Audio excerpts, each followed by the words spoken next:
এই যে বউ, কল ছাড়ো, জল নেবো। হ্যাঁ, কি? কে রে? আমার শুধু বউ বললো? কে? এই আমি বললাম, আমি। আরে বাবা, তোমার স্বামী মন্ত্রী বলে কি তোমায় মন্ত্রীর বউ বলে রাখতে হবে? হ্যাঁ, বলতে হবে। আমার স্বামীর একটা মান সম্মান আছে। ও মা, বলছি তোমার স্বামী না হয় মন্ত্রী, তুমি তো নয়। তা তোমার এত দেমাগ কেন গো? হ্যাঁ?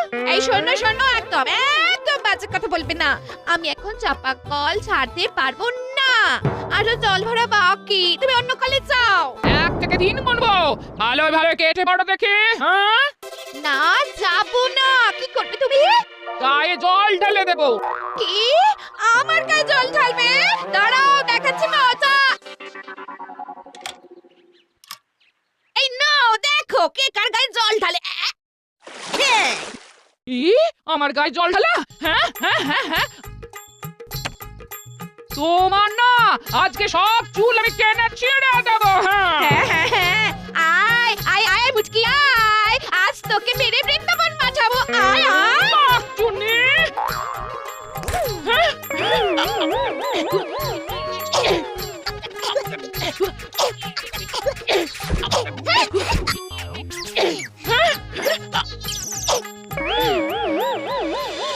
শোনো পারু, মাথা গরম করবে না, একদম মাথা ঠান্ডা রাখবে, ভুলেও মারামারি করবে না, কেমন? আমি আমি আগে মোটেও মারিনি। হ্যাঁ, ওই মহিলাই শুরু করেছে। আর যদি ও আবার এইরকম কাজ করে তাহলে আমিও মারবো। হ্যাঁ, কি সর্বনাশ!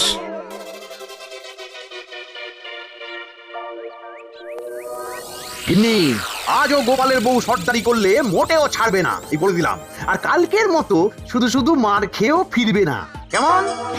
না না, আমি না আজ ওর মাথা ফাটিয়ে ছাড়বো।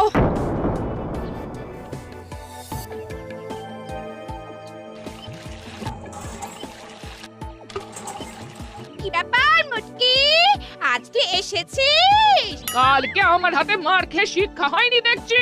আমিও দেখাবো তোকে আজ মার কাকে বলে। আমার মার খেয়ে তুই পড়ে যাবি নদীর জলে। হ্যাঁ?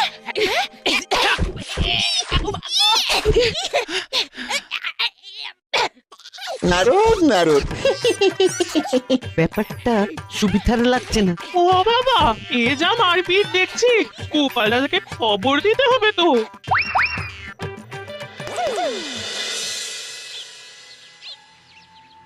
এখনো গিন্নি আসছে না, এদিকে রাজসভাতে যাওয়ার সময় হয়ে আসছে।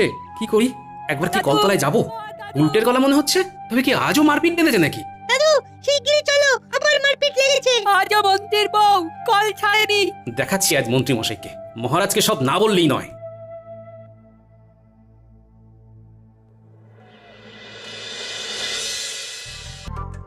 ও মন্ত্রী মশাই, যাই যাই যাই।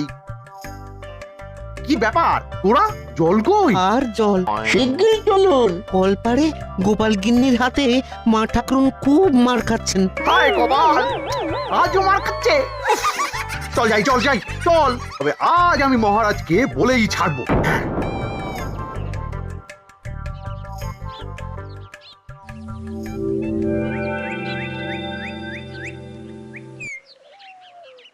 হ্যাঁ, মানে ব্যাপারটা কি?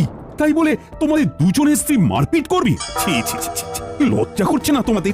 এই বয়সে তোমাদের স্ত্রীরা মারপিট করছে? মহারাজ, মন্ত্রী মশাইয়ের স্ত্রী একদম কাক ভোর থেকে গিয়ে চাপ কলে জল নেওয়া শুরু করেন। বাটি ঘটি কিচ্ছু ভরতে বাদ দেন না। ওনার জ্বালায় কেউ জল নিতে পারে না। মহারাজ, গোপালের বউ তাই বলে আমার বউয়ের গায়ে হাত দেবে, মারবে? না না না না মন্ত্রী, তোমার স্ত্রী চাপ কলে গিয়ে শুধুমাত্র একাই জল ভরাটা ভীষণ অন্যায়। আর গোপাল, তোমার স্ত্রীও হুট করে গায়ে হাত দেওয়াটা ঠিক নয়। তোমাদের দুজনের স্ত্রী অন্যায় করেছে। মহারাজ, আমার স্ত্রী তো অন্যায় কিছু করেনি। আপনিই বলেছিলেন যে আগে যাবে সেই আগে জল নেবে, তাহলে? থামো। মন্ত্রী মশাই, দেখো না তোমায় কিভাবে জব্দ করি। চাপ কলটা বানিয়েছি গ্রামবাসীদের জন্যে, শুধুমাত্র মন্ত্রীর বউয়ের জন্য নয়। তাহলে তুমিই বলো, রাগ হবে না? তার উপর এই হাতাহাতি, কিছু একটা বিহিত করো বিজ্ঞানী। গোপাল, তুমি এই বাচ্চাদের দিয়ে খালি খোঁজ নাও মন্ত্রীর জলগুলো ভরে কোথায় জমাচ্ছে, তারপর আমি দেখছি। ন্যাপলা, গোলটে, তাহলে বুঝলি তো কি করতে হবে? মন্ত্রী মশাই, জলের পাত্র কোথায় লুকিয়ে রাখছেন তা দেখে আসতে হবে। আমরা এই যাবো আর এই আসবো।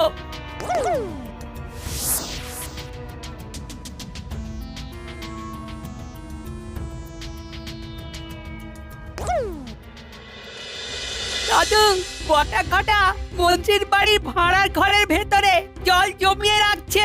আর যখন জল আনতে যাচ্ছে তখন ভাড়ার ঘরে তালা দিয়ে যাচ্ছে। তাহলে তো শিগগিরই কিছু একটা করতে হচ্ছে। বিজ্ঞানী, এবারে তুমি একটা উপায় বলো যে কিভাবে ওদের জব্দ করা যায়। তালাতেই ঢালবো গালা, মানে ওদের ওই তালার উপরে গালা এমন ভাবে ঢালবো যে ওরা তালাটা আর খুলতেই পারবে না। তাহলে তালা খুলে খুলে আর ভাড়ার ঘরে জল জমি রাখতে হবে না, জমানো জল তখন ওদের প্রকাশ্যে রাখতে হবে।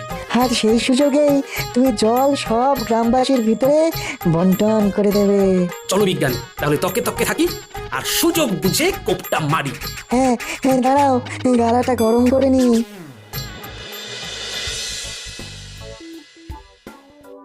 গোপাল, নজর রেখো যাতে কেউ চলে না আসে, গালা ঢালছি। হ্যাঁ হ্যাঁ, হ্যাঁ, ঢেলে দিলাম গালা, আর খুলবে না কো তালা, জমাতে পারবে না কো জল, বের হবে ওদের সব শয়তানির ছল। হ্যাঁ হ্যাঁ হ্যাঁ। বিজ্ঞানী চলো এবারে কাটি। ওই দেখো মাঠ পেরিয়ে বটা ঘটা আসছে। উফ, এতবার জল বয়ে নিয়ে আসা যাওয়ার কি চারটিখানি ব্যাপার বল? এদের এদের জল ভরার চক্করে না না আর পারছি না। যাক যাক, এই তো বাড়ি এসে গেছে। একই ঘটা, তালার উপরে গালা ঢালা, দেখ ভালো করে জল কোথায় রাখবো। ও মা, তালার এরকম হাল কি করলো? ভূতে নাকি? তুই গালাটা ঢাললো কে? মন্ত্রী মশাই নাকি? হ্যাঁ, কিন্তু উনি বা এরকম কেন করবেন? চল শিগগিরই গিয়ে আমরা ওনাকে খবরটা দিই। তাহলে এই জলগুলো কোথায় রাখবো? দালানেই রেখে যা, আর কি। বটা ঘটা চলে গেছে। গোপাল, এবারে কার সাজিটা শুরু করে দাও। শোনো ভাইয়েরা, এই বিজ্ঞানী বাবু গ্রামের এই পাড়ায় নতুন চাপ কল করার পরে তোমরা কি বিনা পাথায় জল পাচ্ছ? না। তারপর ওই মন্ত্রীমশাই আবার বেশি দামে চাপ কলের জল বালতি ধরে তোমাদের কাছে বিক্রি করছে তো? হ্যাঁ। শোনো, এবার থেকে তোমাদের আর বেশি দামে মন্ত্রীমশাইয়ের কাছ থেকে জল কিনতে হবে না। উনি তোমাদের একদম বিনা পয়সায় জল দেবেন। যাও তোমরা এক্ষুনি গিয়ে মন্ত্রীমশাইয়ের বারান্দা থেকে বিনা বাধায় জল নিয়ে নাও। দরকার পড়লে তালা ভেঙেও জল নিয়ে নিতে পারো, ভাড়ার ঘরে আছে। মন্ত্রী মশাই, ওই দেখুন আপনার বাড়ির সামনে বিশাল ভিড়। কি কাণ্ড! এ কি, ওরা যে সব ওই জলের কলসি হাঁড়ি নিয়ে বেরিয়ে যাচ্ছে। তাহলে তালা ভেঙে জল চুরি করে নিয়ে যাচ্ছে। আরে ব্যাপারখানা কি, শিগগির দেখ। ভগবান আপনার মঙ্গল করুক মন্ত্রী মশাই। ভাগ্যিস গোপাল বলল যে আপনি বিনা পয়সায় সবাইকে জল দিচ্ছেন। দেখুন না, সারা গ্রামবাসী চলে এসেছে জল নিতে।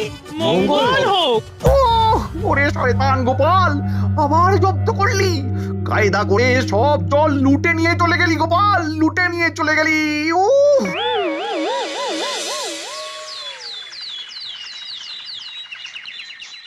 আমার কিচ্ছু করার নেই মন্ত্রী।